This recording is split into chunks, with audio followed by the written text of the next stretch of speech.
जय श्री राम। सभी दर्शकों को मैं Narendra Kumar, wellness consultant, entrepreneur trainer, हृदय की गहराई से स्वागत करता हूं और आप सबों को आज भज गोविंदम की दूसरी कड़ी में आपको ले चलता हूं।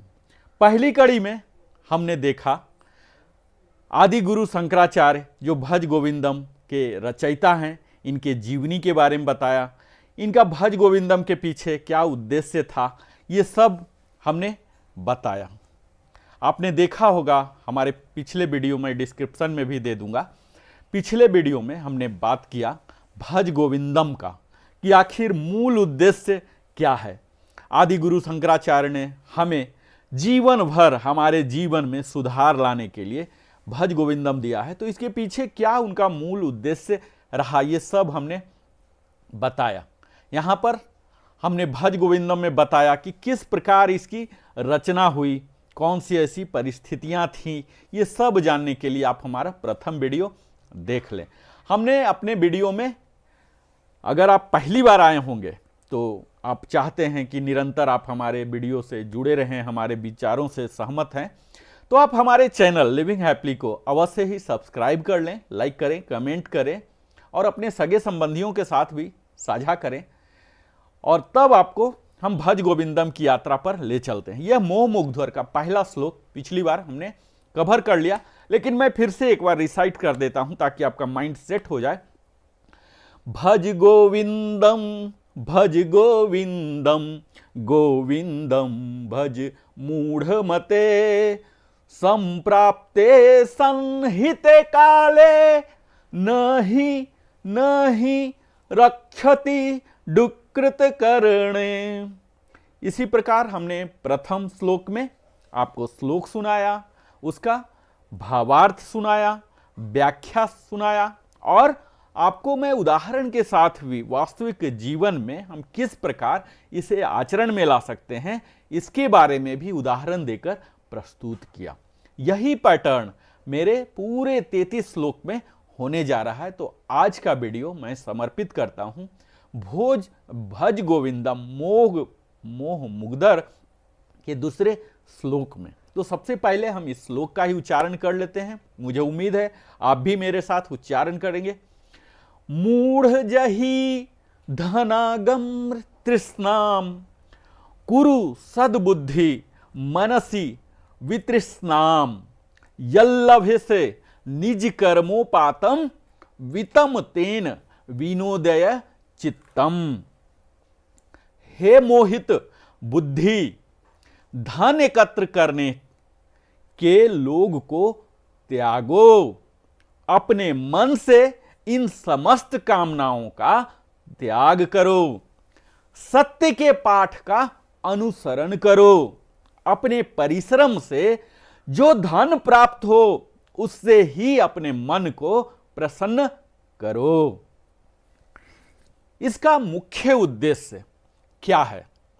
तो यहां हमें आदि गुरु शंकराचार्य मुख्य संदेश के रूप में धन का त्याग, कामनाओं का त्याग, सत्य और धर्म का पालन, परिश्रम और संतोष के गुण को अपने अंदर विकास करने पर जोर दे रहे हैं।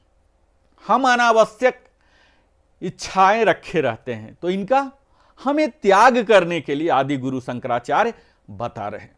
एक साधारण और संतोषपूर्ण जीने का उपदेश यहां दिया जा रहा है। यहां मोहित बुद्धि जो आपने देखा श्लोक में, इससे तात्पर्य उन लोगों से है जो सांसारिक इच्छाओं और धन के प्रति अत्यधिक आसक्ति, मोह रखते हैं।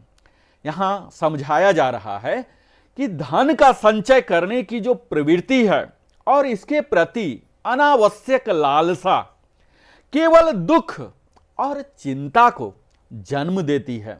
इसके स्थान पर अगर हम सत्य और धर्म के मार्ग का अनुसरण करना चाहिए, जो धन या संसाधन हमें परिश्रम से प्राप्त हो उसी में संतोष करना चाहिए। यहां मुख्य संदेश जैसा मैंने बताया कि धन का त्याग करने की बात हो रही है। तो धन क्या है? धन केवल जीवन का साधन है, इसका अंतिम उद्देश्य कदापि नहीं है। आवश्यकता से अधिक धन संग्रह नहीं करने की बात यहां शंकराचार्य द्वारा बताई जा रही है, क्योंकि यही अत्यधिक धन हमारे लालच, चिंता और असंतोष को और ज्यादा बढ़ाता है। यहां दूसरी बात जो है, कामनाओं का त्याग करने की बात की जा रही है।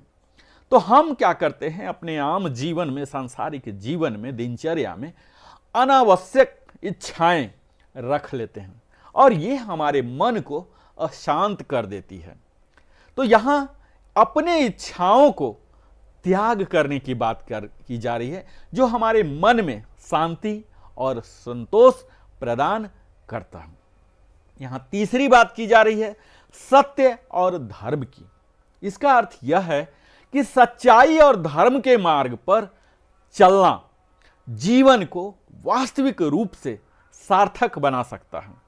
हमें क्या करना है? यहां उपदेश दी जा रही है कि सांसारिक मोह के बजाय हमें आध्यात्मिक प्रगति, स्पिरिचुअल डेवलपमेंट पर अपना ध्यान केंद्रित करना चाहिए। जो चौथी बात यहां की जा रही है, हमारे परिश्रम और संतोष। संतोष और परिश्रम दोनों को एक साथ बताया जा रहा है। ऐसा नहीं कि बिना परिश्रम किए ही आपको जो मिल गया या जो आपके पास उपलब्ध है उससे संतोष कीजिए। आप यथासंभव अधिक से अधिक परिश्रम कीजिए, लेकिन वह परिश्रम आपके ईमानदारी पूर्वक हो, और उसके बाद जो भी धन आपको मिलता है, जो भी धन अर्जित होता है, उसी में हमें संतोष भी करना चाहिए। यानी कि आपका मंथली बजट उसी पर आधारित होना चाहिए, न कि क्रेडिट कार्ड से लोन ले रहे हैं, लोन पर लोन, ईएमआई पर ईएमआई चलाए जा रहे हैं और इतना हमारा परिश्रम के द्वारा अर्जित नहीं है। कहीं हमें कुछ गलत काम, जैसे 2 नंबर कहा जाता है, इस चीज का सहारा तो नहीं लेना पड़ जा। और कई बार तो हम परेशानी का सबक तब बन लेते हैं जब दूसरे से तुलना करने लग जाते हैं कि उनका उस इलाका में मकान है, मेरा उस इलाका में है, उनके पास वो है, उनके पास इतनी बड़ी गाड़ी है, मेरे पास ये है, वो है। तो ये सब जो तुलना हम करने लग जाते हैं, ये हमारे लालच के और अंततः हमें दुख प्रदान कर देता है। तो इससे बचने का उपदेश यहां आदि गुरु शंकराचार्य के द्वारा दिया जा रहा। अगर हम उदाहरण में सांसारिक जिसमें हम जी रहे हैं, अगर उसके उदाहरण की बात करें, तो सांसारिक लालसा और दुख क्या है, इसे हम समझते हैं थोड़ा सा संक्षेप में। कि हम जीवन भर धन संग्रह करते रहते हैं, जॉब कर रहे हैं, सर्विस कर रहे हैं, प्रोफेशन में हैं, बिजनेस में हैं, जहां कहीं भी हैं आप धनोपार्जन कर रहे हैं जीविकोपार्जन के लिए, और इसके साथ अपनी इच्छाओं को कभी सीमित नहीं करते हैं।